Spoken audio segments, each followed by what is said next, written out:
When the Dark Knight learns a horrible secret truth regarding his parents' tragic murder, will it throw him into a spiral from which he'll never recover? And how does this relate to the mysterious Asema killer? Well, let's hop into the pages of Detective Comics issue number 1095 and answer these questions together, shall we? So then, picking up directly from where the last issue left off, the Asema killer had left a mysterious message. Pinned to the gates of Wayne Manor, in this message she revealed the truth that Dr. Thomas Wayne had actually saved the life of a young Joe Chill after a car crash, and that not long after, Martha Wayne helped Chill's girlfriend and illegitimate child disappear. Obviously, this new revelation has given Bruce a ton to think about, the road not traveled, as well as every choice that ever brought him to being Batman. In fact, he is so in his own head right now, he's iced out the rest of the Bat family. Things are so bad, even Superman drops by the manor to check on him. This scene is great too, by the way, because Bruce refuses to let Clark in, which is just so funny because he's Superman. If he wanted to get in, he could, but the fact that he honors Bruce's wishes anyway really showcases what good friends they are at the end of the day. Now, Leslie Tompkins, on the other hand, will not take no for an answer and barges her way inside anyway. And it's a good thing, too. Leslie knew Thomas and Martha better than just about anyone else alive right now. And because of that, she can actually offer some very much needed insight in this situation. Leslie says that Bruce shouldn't beat himself up over this, that his father's medical intervention that he took an oath to uphold didn't kill him and Martha. A madman with a gun did that. Still though, Bruce just cannot shake the horrifying theory that maybe Joe Chill's murder of the Waynes was premeditated, an act of revenge for what happened with his daughter.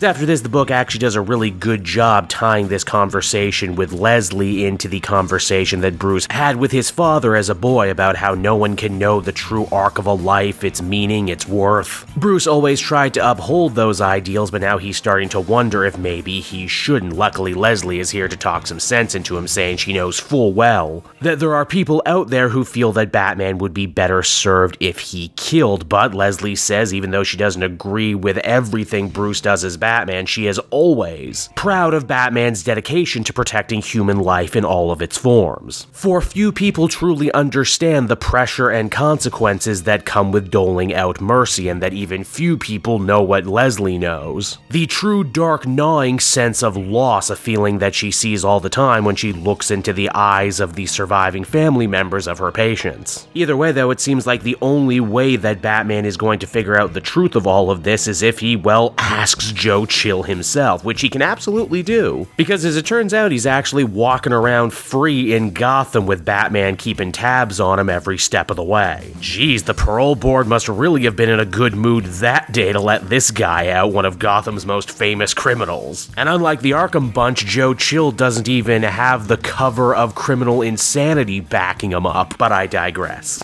Batman corners Chill at his dirty flophouse and starts putting the boots to him right away about Evelyn. Turns out on top of being a regular scumbag, Chill's also a bad boyfriend all these years later, and he didn't even remember her last name. Nor did he remember the surgeon who saved his life when he was 24. Hey man, I was out of it, I was all messed up. Do you remember every doctor you've ever seen? Also, and I mean, let's face it, if Joe Chill really was motivated by revenge to kill the Waynes, I'm sure he would have mentioned it at some point before now.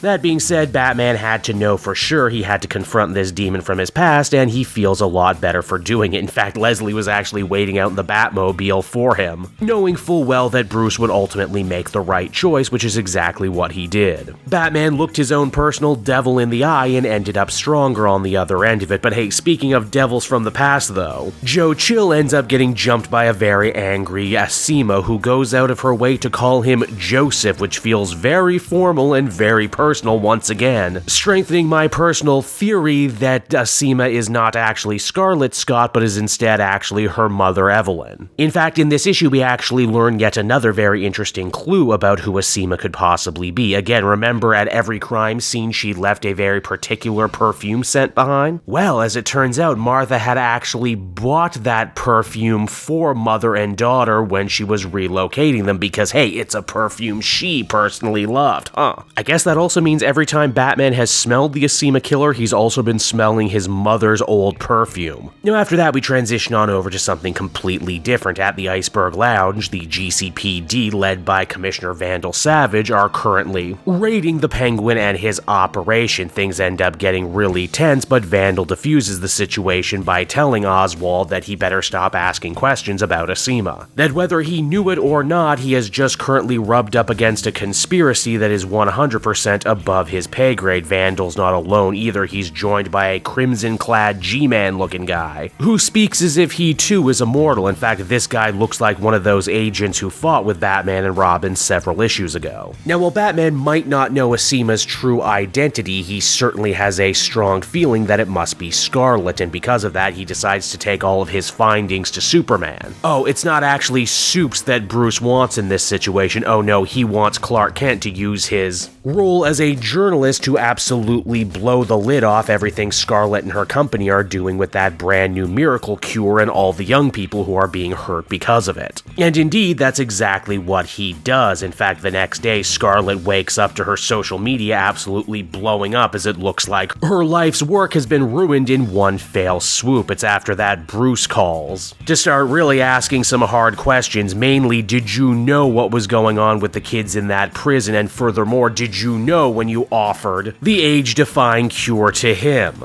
Scarlet swears up and down that she tried to help the boys in the prison, that she was forced to be the face of this operation, but she remains very quiet about whether or not she knew before she offered it to Bruce. That's all Batman needs to hear to swoop on in and make the arrest. He tells Scarlet that the jig is up, that he knows who her father is and why she's doing all of this. Oh, but you see, it's here we get another massive curveball thrown our way as Scarlet says, wait, you know who my father is? I don't know who my father is. We can't be talking here at all. They're listening. Elixir is listening. But before Scarlet can properly explain herself, the building ends up exploding as the comic comes to an end. And so that was Detective Comics issue number 1095, everybody, and I gotta say, just when I thought Tom Taylor would be wrapping up this arc, he actually ends up throwing in several new red herrings and revelations that makes me think we're going to be in for one hell of a saga here and not just a one and done. Whatever Scarlet is involved in, it's clearly a lot bigger than Joe Chill, bigger than Asema, and bigger even than this age-defying cure-all. And honestly, you know what? I'm totally sold. I'm ready to take this ride. I really love what Tom Taylor did in this issue too when it comes to showcasing Batman's relationship with other characters